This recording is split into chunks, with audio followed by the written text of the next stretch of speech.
Welcome to Scambaiting Emails, where today an advanced fee scammer suddenly becomes impatient and makes the mistake of yelling at me. If you're like me, then you know I really don't like being yelled at. It begins with an email from Nolan Jan.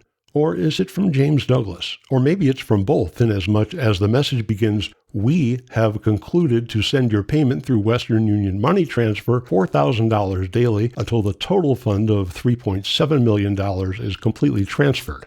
Meanwhile, Mr. Achidi William has sent you $4,000 in your name today. So contact him through Western Union money transfer payment agent to send you the MTCN to pick up this $4,000 now.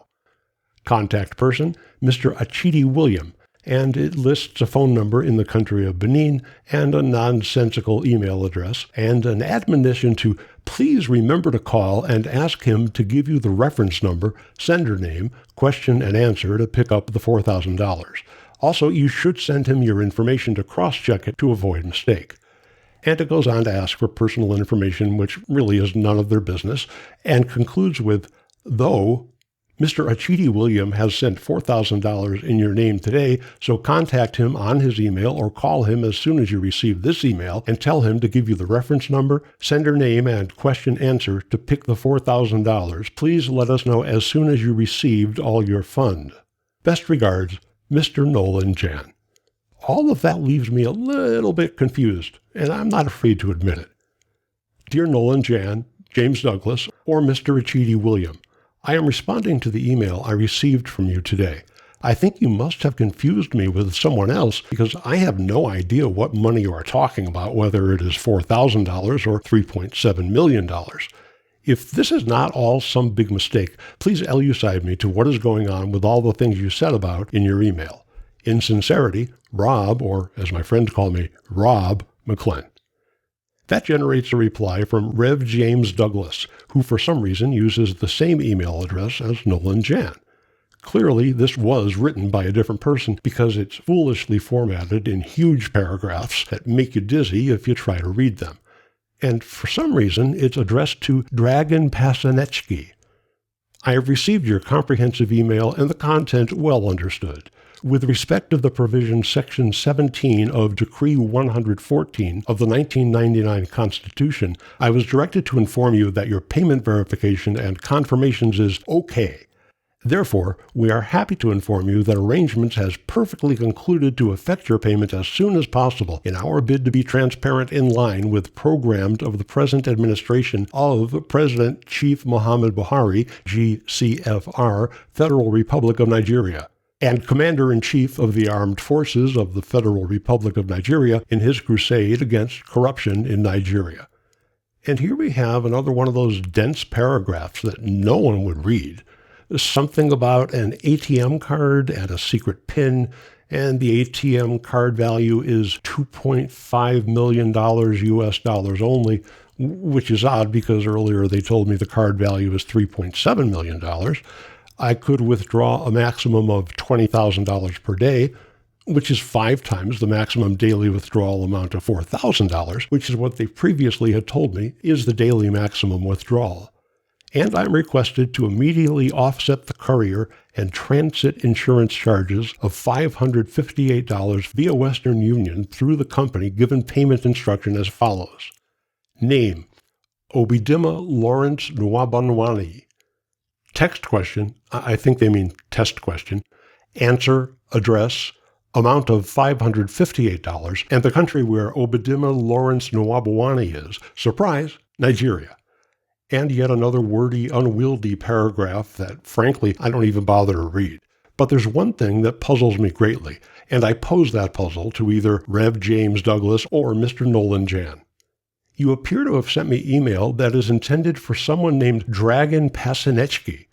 Dragan Pasanechki is not who I am, and I don't think I know anyone with that name.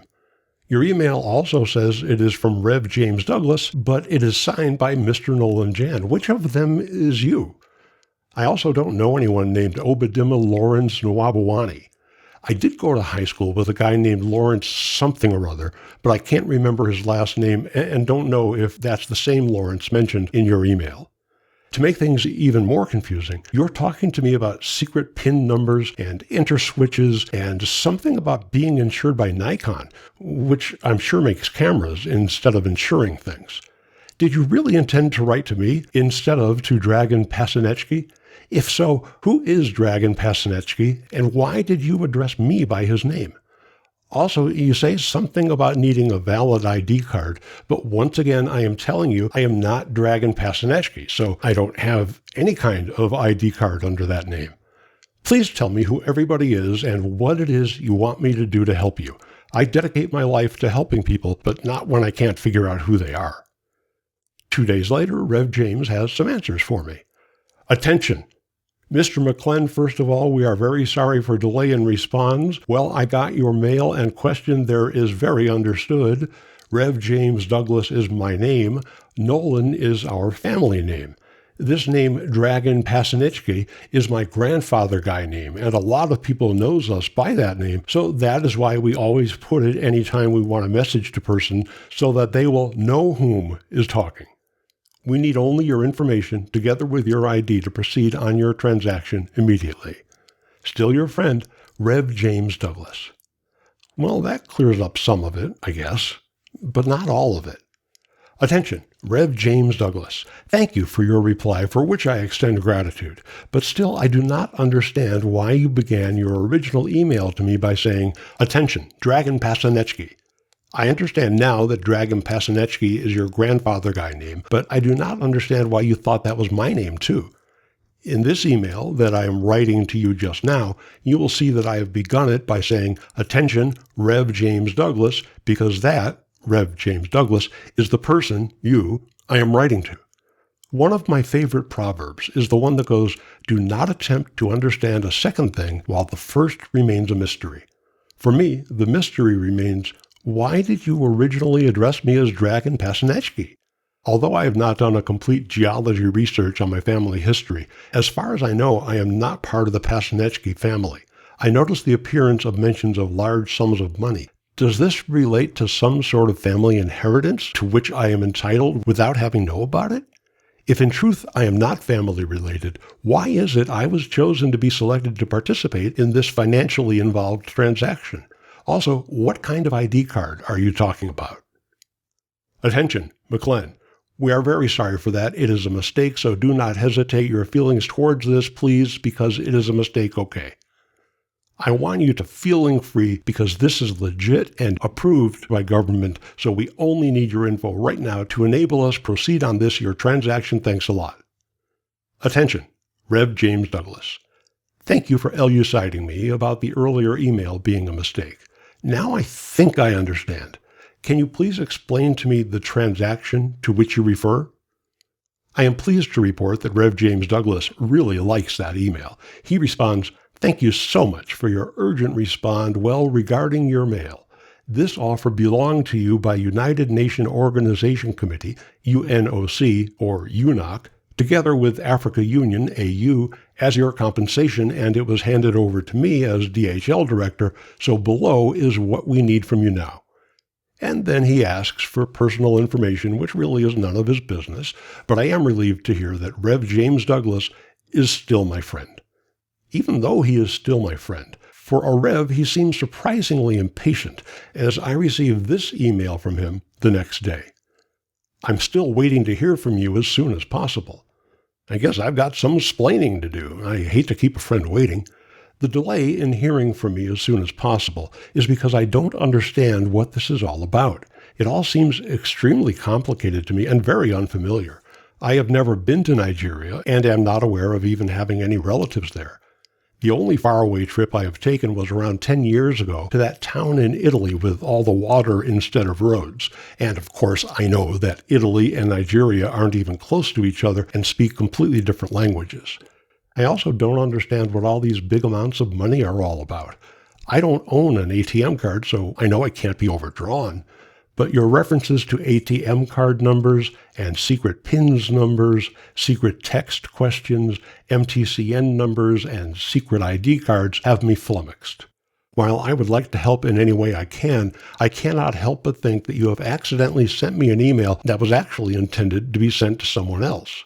Can you please check your records and see if I'm the person you actually were trying to reach? I'm wondering if maybe your original email was intended for some other person whose name is similar to mine. 9 days pass before once again I hear from my friend the Rev, but he truly does not sound friendly. Why did you not tell me before you consult a third party? Who is Ronald Delviscovo, Palm Desert, California? Why this today? Why am I to deliver your consignment to this man you sent to me? Who is this man, Mr. Ronald Delviscovo, calling me? Who gave him my number? He said he is your brother, giving me a different address in California, here in USA, to deliver your consignment for him as your next of kin. Why do you send someone to call me without my knowledge? I know he has the money to pay the fee, but why? I know maybe you are no more interested, and that is why you are treating me here like slave. You are just taking me like a slave from Africa, but my God will judge you. I am here to deliver your consignment and not for money. The last fee balance needed is for final balance of your consignment clearance. Send me SMS now or call me ASAP. Let me know who he is to you and why you sent him to me, please. Call me ASAP. I am not happy. I don't know him at all. I will not deal with him. His name is not in your consignment, and it will be hard for me to change, having registered you as beneficiary. I can change it if I go to court, will declare you incapacitated, so he will take possession as your next of kin and then pay the fee and receive your consignment for you. He refuses to talk to you at all. He's trying to worry and upset me by making it sound as though some heretofore unknown third party is trying to steal my money. But he muddies the waters by combining the "I guess I'll just give your consignment to someone else" approach with his being very angry with me and attempting to intimidate me into submission. Pick one, Rev. Make me worried about some stranger getting his hands on my money, or get upset with me for, well, whatever excuse you want to use. At the very end of this video, I'll include a link to a previous video in which the scammer did a much better job of employing the "someone's trying to steal your money" ploy. Meanwhile, I don't like being yelled at, not even by the new director DHL Secure Office, and I do my best to make that clear to him. Why the hell are you shouting at me? I wrote to you 12 days ago on August 21, asking you to explain to me the transaction to which you refer. In fact, my exact words were, "Can you please explain to me the transaction to which you refer?" In response, the next day you sent me a mysterious list of, and I quote, "what we need from you now." No explanation of why you need it, just a command which apparently you expect me to obey like a trained squirrel obeys its master. A day later, you sent me a nagging email that said, and I quote, "I'm still waiting to hear from you soon as possible." That was the entire message from you. Can you believe it? I sure can't. So the following day, on August 24, I wrote to you another time again to politely request an explanation of what the hell you're talking about and why I should spend even more time answering all those questions without having any idea why you want that information. As I recall, you are the new Director DHL Secure Office. Perhaps it is your newness to the job that is making you so incompetent, but to quote the well-worn proverb, "A baby bird that learns to fly still should not crap all over the people on the ground." I have tried to live my life that way, and I think other people, for example me, have every right to expect you, as a Rev, to behave accordingly. I hereby request that either you respond to the questions and concerns expressed in my earlier emails to you, or that you stop sending me emails that make no sense. Cordially, Rob McClellan. P.S. Given my history, I find your reference to treating me here like a slave to be highly insulting. P.S. Immediately below, kindly find a copy of the email I sent you 9 days ago. Rev James doesn't reply. I guess he's accustomed to yelling at his congregation, and they're just letting him do it because, God and everything. Hey, if you enjoyed this video, please like it and subscribe to my channel so you'll know whenever I've added a new Scambaiting email video. If you'll be kind enough to comment below on your reactions to this video, I promise to make sure Rob sees it. It's been an honor to share this Scambaiting adventure with you. In sincerity and on behalf of Rob McClellan.